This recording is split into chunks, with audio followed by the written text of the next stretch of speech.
The other track, unfortunately, is dominated. Is a lot of anger today from the congressional leaders towards each other. I'll give you just a sample of what is as harsh as I think we've heard during the shutdown. Here's Senator Schumer, number 5, please. Democrats have no responsibility for the fact that We are saying the Republicans can fund it now, and they're using these people as hostages. Plain and simple. Next. That's the answer. The answer is they can fund it right now. Okay? Right now. All right, that seems a little angry. Here's a little bit more Schumer. We're not going to play the whole thing, but here's a little bit more of Schumer anger at Speaker Johnson, number 6, please. Irrespective of the dispute on whether USDA contingency funds can be used for SNAP benefits. It is not, wait a minute, excuse me. It is not a dispute. It is fact they can use it, and the Republicans say it. Okay, but there's, only 5 or 6 billion, and it's not cost $8 billion monthly just to administer. I mean, if anything, it would only last. It does not cost $5 or $6 billion to administer. There's enough money to. Okay, this is not a happy guy at Junior's eating cheesecake. He's obviously very upset. The stakes are high. Here is Mike Johnson talking about Chuck Schumer and Hakeem Jeffries using extraordinary language himself. Number 8, please. Wouldn't that be a futile exercise when we have a CR that's been sitting over there since September 19th? If I brought the House back and we passed another CR, it would meet the exact same fate of Chuck Schumer. He would mock it, they would spike it, and they would try to blame it on us. So what would be the point of that? We're all concerned about the timing. The Democrats are eating up the clock. We have very important work to do here, and that's why we're pleading with them, not Chuck Schumer. Look, I think Chuck Schumer and Hakeem Jeffries are irredeemable at this point. I don't think they'll be able to tell Mondami in New York and his disciples that they voted to open the government. I've given up on the leadership. So we're trying to appeal to a handful of moderates or centrists who care more about the American people and will put the people's interest over their own and do the right thing in the Senate. I mean, there's no point in me sitting down with Chuck Schumer. He's painted himself into a corner. I get all that. Mondami it looks like he's going to win and be the mayor of New York City. And Hakeem Jeffries came out and endorsed him. That's all you need to know.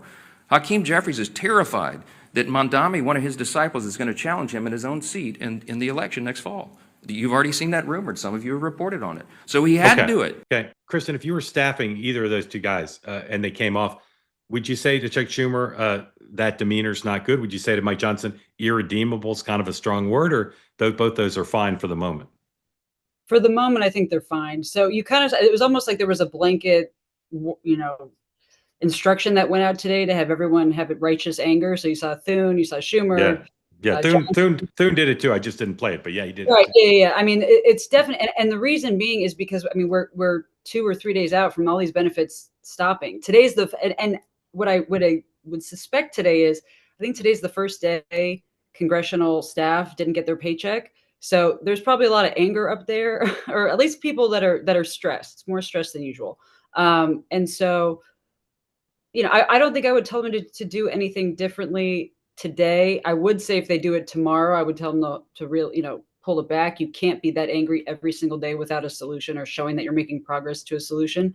But we are at a point where I think a lot of people are, around the country and in DC and that are be affected, saying, what exactly is going on? Why aren't we moving the ball? And so it was probably the right day to have a little bit of righteous anger.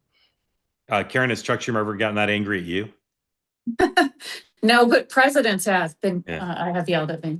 Yeah. I agree here with Kristin that I'd give it a day or two. They're just trying to get to tap dance to the benefit stopping and the insurance going up and healthcare, but they're all I think.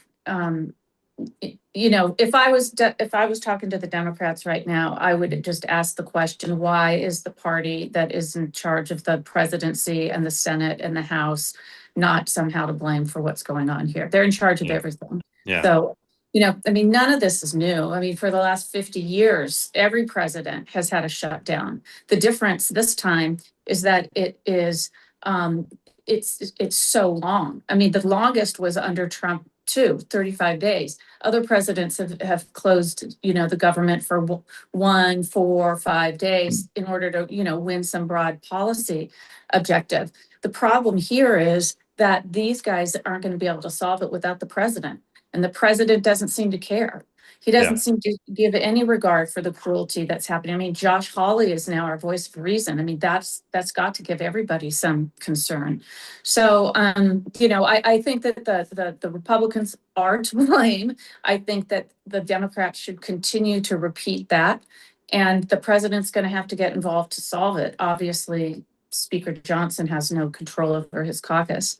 And I just wanted to throw out one question about this shutdown that it had dawned on me in the last couple of days, which is who lined up the firing squad in the order that they've been lined up? I mean, why is it that air traffic controllers come first to get their paychecks cut and not like plankton scientists who work for NOAA? Or why are poor children being, denied food instead of, taking away funding from BLM land for cows? I just don't understand what the sequence of destruction is here, and why we have to see so much suffering from the people who can least defend themselves. It's a great question. I think one argument that I've heard for it is air traffic controllers keep the country moving. It just disrupts people's personal lives and business. But I had the same thought. I mean, I don't want them not to get paid, but to know that they're literally the top priority. Cozy Earth makes clothes that are so comfortable. They're temperature regulating. Is that what they say? Temperature regulating. Anyway, if it's hot outside, they keep you cool, and if it's cold outside, they keep you warm. It's like a magic cloak. I'm wearing the pants right now. I recommend the t-shirts. I recommend the bedding. Bedding is extraordinary. Bamboo sheets, temperature regulating. Yes, guaranteed to give you a comfortable night's sleep. If you don't like them, you return them after 100 days. They come with a 10-year warranty. And then right on top of the sheets, you put the bubble cuddle blanket, and you'll thank me. Send me a thank you note. Feel free. The Cozy Earth folks will give you a discount. If you use the promo code TWOWAY, you get 20% off. Go to cozyearth.com. Use my code TWOWAY, 20% off the best pants, joggers, shirts, just everything on the site. Tell them you heard about all of this right here on TWOWAY. Use my name because home isn't just where you live. It's how you feel. Let's go home with Cozy Earth. They say that something that's easy is like a walk in the park. Well, easier than a walk in the park, hit the subscribe button, be part of the TWOWAY community, never miss an episode, be part of our conversations. Thank you for your service to America. And don't forget, you can now listen to the morning meeting and TWOWAY tonight on Apple, Spotify, or wherever you get your podcasts.